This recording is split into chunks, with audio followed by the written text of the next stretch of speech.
Quando a gente fala em pirâmide, todo mundo pensa no Egito, e com razão, né? O Egito tem pirâmides gigantescas, maravilhosas, incomparáveis, mas tem um país que tem mais pirâmides do que o Egito, e que não só tem mais pirâmides simplesmente do que o Egito, mas tem o dobro de pirâmides do que o Egito, e esse país é o Sudão. Mas assim, por que que o Sudão tem tanta pirâmide, né? Por que que esses caras fizeram pirâmide? Quando que eles fizeram? Fizeram antes os egípcios, depois? Tem alguma relação com as pirâmides egípcias? Então é disso que a gente vai falar nesse vídeo.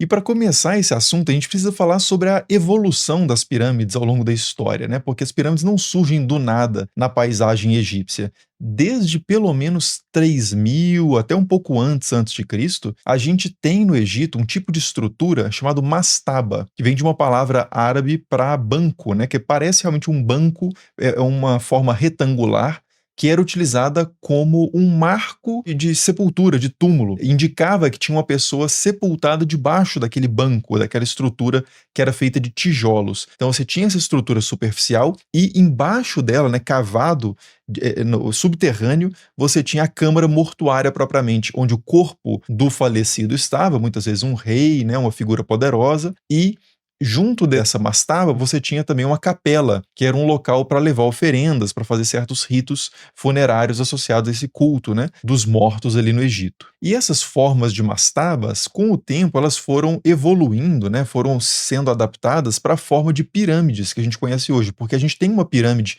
aí já por volta de 2600 a.C., que é a chamada pirâmide escalonada, a pirâmide de degraus, que é a pirâmide do faraó Djoser, né, que foi construída, segundo dizem ali os textos egípcios, pelo arquiteto Imhotep, né, o famoso Imhotep. E essa pirâmide de degraus, ela inicialmente era uma mastaba. Isso arqueologicamente dá para entender, né, dá para perceber por estudos que a gente pode fazer ainda nas ruínas, digamos assim, dessa pirâmide de Djoser, né? Ela era uma mastaba e aí essa mastaba foi sendo transformada em um conjunto de mastabas, né? Com uma mastaba menor por cima, depois outra, depois outra, depois outra, num total de 6 mastabas sobrepostas decrescentes, e teve uma ampliação depois dessa estrutura também para ela ficar ainda maior, né? Tudo isso eu vou pedir para o editor colocar umas imagens na tela que mostra essa sucessão, né, de reformas que transformou o que era uma mastaba inicialmente numa protopirâmide, mas não é uma pirâmide ainda exatamente como a gente conhece no Egito, que são aquelas pirâmides com a superfície mais lisa, né? Não é escalonada, mas com um acabamento que deixava cada lado dessas pirâmides liso. E isso a gente encontra ainda em meados do terceiro milênio antes de Cristo, em outras pirâmides que estão em Dashur, no Egito, como por exemplo a pirâmide curva, que já tem uma forma, já tem os lados lisos, mas ela ainda mostra ali uma técnica imperfeita de construção que obrigou os caras a, durante o processo de construção, fazer uma mudança no ângulo da pirâmide, porque senão a estrutura ia colapsar. Então, por isso ela é conhecida como pirâmide curva ou curvada, né? Porque ela de fato faz uma curva ali, ela muda o ângulo durante a construção. E depois eles fizeram o que é chamado às vezes de a primeira pirâmide verdadeira do Egito, que é a pirâmide vermelha. Isso na quarta dinastia egípcia, de novo ali por volta de 2600, 2500 a.C. E aí, dominada a técnica de fazer grandes pirâmides, os caras fizeram finalmente as chamadas grandes pirâmides mesmo, né? Aqui tem, por exemplo, a pirâmide de Quéops, que é uma das 7 maravilhas do mundo antigo, a única que permanece de pé, que são as 3 grandes pirâmides de Quéops, Quéfren e Miquerinos, que são as que, quando a gente pensa em pirâmide egípcia, geralmente a gente pensa nessas. E, de fato, essas pirâmides, principalmente a de Quéops e a de Quéfren, são o auge da construção de pirâmides no Egito, porque depois delas a gente só vai ter pirâmides menores do que elas e muito mais precárias, que inclusive foram destruídas com o passar do tempo muito mais facilmente. A gente tem algumas pirâmides, por exemplo, em Saqqara, no mesmo lugar onde está a pirâmide de degraus, que na superfície a pirâmide propriamente está bastante detonada, com a pirâmide de Unas e a pirâmide de Teti, mas essas pirâmides elas têm uma parte pelo menos mais interessante do que as pirâmides de Giza, né, ou de Gizé, que são as grandes, porque essas pirâmides posteriores, elas têm textos dentro, né? Elas têm na câmara mortuária, debaixo da pirâmide, elas têm textos, né? E tem também um teto estrelado, que vai ser característico dos sepultamentos de faraós e também de templos de deuses. E nas paredes tem uma série de hieróglifos ali, com os chamados textos das pirâmides, que são textos funerários, com um efeito ali pretendido mágico de ajudar o faraó a fazer a sua passagem, né, a entrar na segunda vida, no Duat, a ser guiado para junto dos deuses e por aí vai. Então, por mais que em termos estruturais elas sejam mais mal acabadas assim, né, e acabaram sofrendo mais o efeito do tempo do que as pirâmides lá do complexo de Gizé, elas têm essa elaboração a mais, né, essa sofisticação em termos de uma incorporação de literatura nas suas paredes. E essas pirâmides que eu estou falando, com textos, né, a pirâmide de Teti e de Unas, por exemplo, são de 2300 antes de Cristo aproximadamente, e os caras continuam fazendo pirâmides, todas elas, de novo, um pouco mais precárias do que as pirâmides de Gizé e portanto, hoje estão mais arruinadas do que as grandes pirâmides, mas a gente consegue ainda identificar várias delas. A gente tem a pirâmide negra, por exemplo, de 1800 a.C., que está bastante detonada, mas está lá, né? E tem a pirâmide de Amés I, que é o primeiro faraó da 18ª dinastia, que é a dinastia mais famosa dos reis egípcios, né? Que tem o Tutankhamon, que tem a Hatshepsut, que tem os Tutmés todos, né? Do primeiro ao terceiro, que são conquistadores importantes. O segundo nem tanto. Mas essa pirâmide de Amés I, que está ali mais ou menos em 1500 a.C., ela é importante porque ela é considerada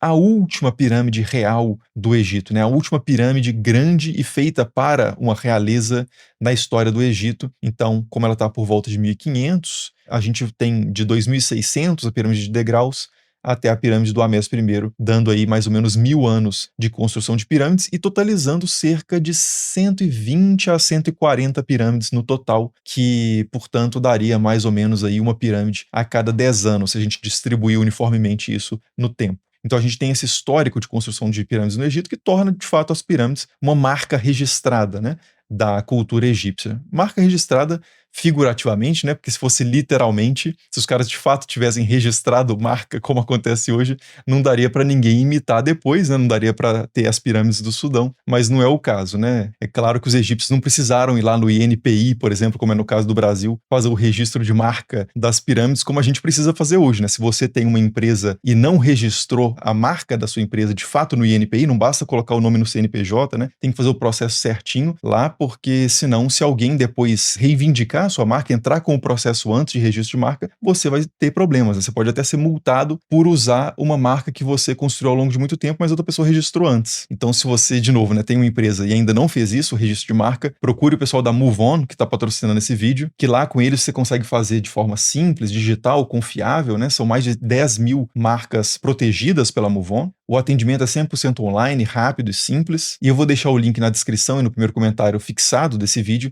para você clicar lá e começar o processo de registro de marca o quanto antes com a MoveOn. Mas dito isso, então como é que a gente chega depois desse histórico de pirâmides egípcias, como é que a gente chega nas pirâmides lá do Sudão? E eu já estou antecipando que de fato as pirâmides do Sudão são posteriores. Antes da gente ir propriamente para o Sudão, a gente tem que falar que quando os caras pararam de construir pirâmides, essas grandes pirâmides, eles começaram, os faraós egípcios começaram a construir outro tipo de estrutura, que são chamados de túmulos hipogêus, né? Ou seja, que estão debaixo da terra, que são as tumbas, como as tumbas que a gente encontra lá no Vale dos Reis, como a tumba de Tutankhamon, né? A famosa tumba de Tutankhamon, a tumba de Sete I, tumbas que são absolutamente impressionantes, né? Que tem ali muito texto, muita imagem, tudo pintado, né? Relevos, é algo também absolutamente fantástico, maravilhoso, inacreditável, inclusive presencialmente, quem tiver a oportunidade de ir no Egito ver essas tumbas, eu recomendo fortemente. Para mim, pessoalmente, foi mais impactante do que ver as pirâmides, mas do lado de fora elas são praticamente nada, né? São tumbas escondidas, basicamente, até para evitar os roubos, né? As pilhagens, as invasões de sepultura que aconteciam já na época do Antigo Egito e continuaram acontecendo ao longo do tempo, né? Então a construção de outro tipo de estrutura funerária, que são essas tumbas posteriores, muito provavelmente foi justificada, né? Em parte pelo menos, como uma forma de proteger o próprio corpo do falecido e os seus tesouros que eram colocados com ele. Mas eu tô falando dessas tumbas pós-pirâmides, não só para dizer o que os caras começaram a fazer depois que pararam de fazer pirâmides, mas também porque ali perto do Vale dos Reis, onde tem essas tumbas do Tutankhamon e etc., tem também umas estruturas piramidais que não são para reis, não são para faraós, mas que eram túmulos que os próprios construtores das tumbas, né, os arquitetos, engenheiros, digamos assim, né, os profissionais mais especializados responsáveis pela construção das tumbas, eles fizeram pirâmides para eles mesmos. Então tem uma região ali, atualmente chamada de Deir el-Medina, que tem algumas pirâmides bem menores, são pirâmides pequenas, cerca de 3 a 6 metros mais ou menos de altura, e essas pirâmides têm uma capela anexa e tem a câmara mortuária propriamente subterrânea, como eram lá as mastabas, né, do início lá da evolução das pirâmides. Então essas são pirâmides posteriores, tá? Mas são pirâmides pequenas e bastante íngremes. E aí eu tô falando dessas pirâmides, e essas pirâmides são importantes para entender as pirâmides do Sudão, porque é mais esse modelo que vai ser adaptado pelos governantes cuxitas do Egito. Tá, e aí é aqui que a gente entra propriamente nos construtores de pirâmides do Sudão, que são os cuxitas. Esses caras são povos ali da região da Núbia, que é atualmente sul do Egito e norte do Sudão, né, da primeira catarata do Nilo até a sexta catarata. De novo, vou pedir para colocar o mapa aí na edição. E essa região da Núbia, já em tempos muito antigos, já por volta de 2500 a 1500 a.C., ela já era ocupada por outro povo, que não são os egípcios, que era o reino de Kerma. E esses caras também tinham uma arquitetura muito interessante, eles tinham um monumento chamado Defufas, que são construções elevadas feitas de tijolo de barro, e eles faziam túmulos circulares também para os seus reis, para figuras importantes ali, mas é uma cultura diferente, tá? Em relação ao Egito Antigo. Só que nos tempos da 18ª dinastia, que eu estava falando agora, que é essa dinastia, essa sequência de reis, né? Que inclui Tutancâmon, que inclui o pai do Tutancâmon, que é o chamado faraó herege, que inclui o Tutmés III, que é chamado de o Napoleão do Egito Antigo. Nesses tempos, os caras, né, no novo Império Egípcio, eles tinham um perfil muito mais conquistador, muito mais expansionista, imperialista. Então o Egito ele cresce muito em tamanho, né, em dimensão geográfica, em alcance de influência política, muito vasto, e que incorporava a região da Núbia. E eles tinham muito interesse nessa região da Núbia porque era uma região muito rica, uma região que tinha muito ouro, especialmente, né? A palavra Núbia muito provavelmente vem de uma palavra egípcia para ouro. Tinha também rotas comerciais importantes que passavam por ali, tinha um comércio de marfim importante, de ébano, né, madeira nobre também ali na região. Então interessava muito para os egípcios aquela região e eles de fato anexaram o território da Núbia nesse período, né, de 1500 para frente. E nesse contexto de anexação da Núbia, acontece uma egipcianização daquela região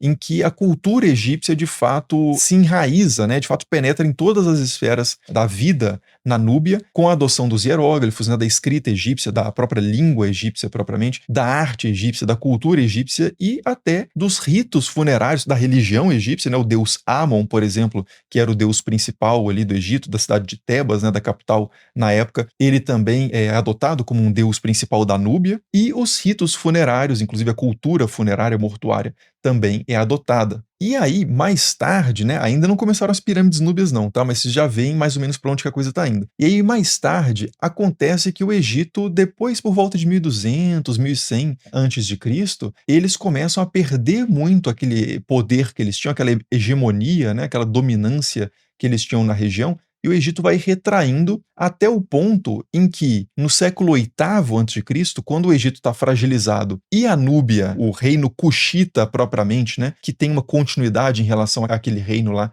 de Kerma, mas esse povo ali do coração do atual Sudão, eles conseguem mais autonomia em relação, se desvencilham, né, da autoridade egípcia, eles aproveitam para começar a pressionar o Egito de sul para norte. E eles começam, de fato, a conquistar território que era dos egípcios, conquistam a cidade de Tebas, que era uma capital importantíssima, né, na história do Egito, e continuam subindo e conquistam o Baixo Egito também, conquistam a cidade de Mênfis, conquistam a cidade de Heliópolis, e, de fato, dominam todo o Egito. Então você tem a chamada 25ª dinastia egípcia, que na verdade são povos cuxitas, de origem ali mais ao sul da África. E esses caras são efetivamente proclamados faraós, né? Tem um rei cuxita, que é o Pie, que ele é coroado senhor das duas terras, né? O título tradicional do faraó egípcio, né? Se referindo ao Baixo Egito ao norte e o Alto Egito ao sul. E esses reis cuxitas colocam as suas filhas, geralmente, né, as princesas cuxitas, no cargo de esposa do deus Amon, que é um cargo, um posto, né, muito importante ali na estrutura cultural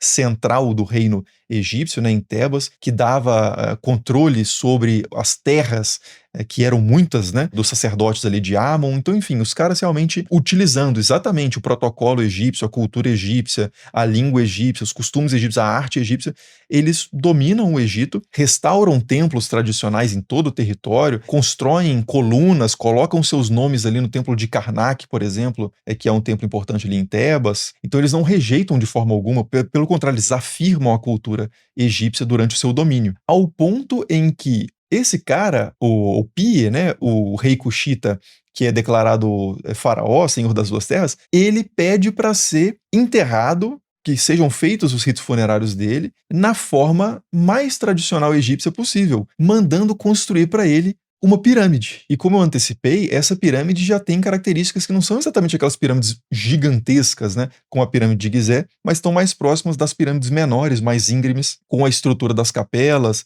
e da câmara mortuária subterrânea que a gente encontra em Deir el-Medina. E esse costume, então, dos reis cuxitas, né, que são agora faraós do Egito, de construírem pirâmides, de serem sepultados sob pirâmides, ele permanece nos próximos reis também, e mesmo depois, quando eles perdem esse controle total do Egito, eles continuam, mantêm esse costume de sepultarem os reis, as rainhas, figuras da nobreza ali do alto escalão sob pirâmides, e é daí que vem essas tantas pirâmides, centenas de pirâmides que a gente encontra no atual território do Sudão. Porque assim, lembra que eu falei que os egípcios fizeram pirâmides mais ou menos por 1000 anos, né? Da pirâmide escalonada em 2600 a.C. até a pirâmide do Amés I por volta de 1600, 1500 a.C.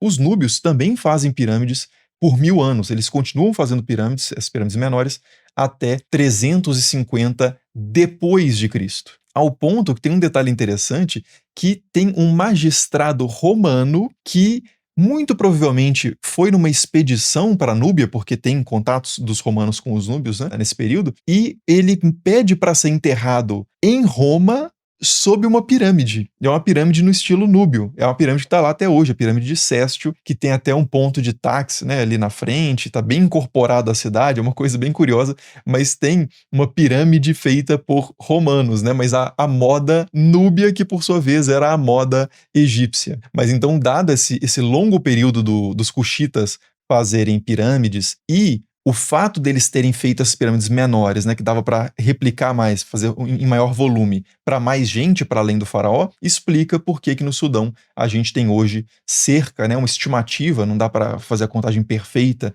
mas uma estimativa de 250 pirâmides, enquanto no Egito a gente tem cerca de 120 pirâmides, metade. E por que os cuxitas deixaram de fazer pirâmide em 350 depois de Cristo, né? Basicamente porque eles deixaram de existir. O reino cuxita propriamente colapsa nesse período, né, meados do quarto século depois de Cristo. Não se sabe exatamente por quê, mas talvez alguns fatores internos, talvez fatores ambientais, inclusive, envolvendo a indústria de ferro, né, que gerou um desmatamento muito grande na região, e muito provavelmente tem uma participação do reino de Aksum nesse colapso, né, que é um reino africano muito importante e antigo também, no que hoje é a Etiópia. Então, o reino de Aksum parece ter tido conflitos ali significativos com Kush e finalmente prevaleceu, né? Então, o reino de Kush, ele deixa de existir em 350 depois de Cristo e para de ter pirâmides cuxitas a partir daí. Mas então é por isso que a gente tem mais pirâmide no Sudão do que pirâmide no Egito. E para complementar esse vídeo, eu vou deixar a indicação do vídeo que eu fiz há pouco tempo sobre as pirâmides, o que as fontes mais antigas que a gente tem sobre as pirâmides dizem sobre a sua construção, e também um vídeo sobre outro monumento núbio fantástico, que é o templo de Ramsés II em Abu Simbel, né, que tem uma história recente muito interessante também, por causa da sua transposição, né? Os caras pegaram um templo todo incrustado na rocha e remontaram isso em outro lugar por causa da obra da Grande Barragem. Enfim, é uma história fantástica. Fica aí as recomendações. Como sempre, muito obrigado por assistir. As referências consultadas para esse vídeo, como sempre, estarão na descrição do vídeo. Valeu demais e falou!